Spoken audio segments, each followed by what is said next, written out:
A guide you to check your Instagram notes history. So let's hop into Instagram.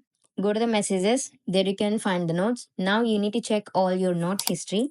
So tap on your profile, tap on three lines. You can go to account center. There, if you scroll down, you can find your information and permissions. You can tap on that. You can go for download your information, download or transfer. You can select for Instagram. There, if you need to select some of your information, you can go through that, or otherwise you can select for all available information. Then that will send you every information till you're created your account to the date, and you can tap on some of your information if you get.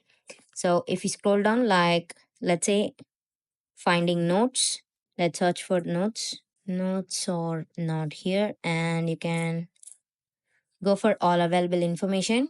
There you can tap on download to device. You can tap on download to device. There you can, if you download it, there you can check for all your Instagram notes history. Thank you.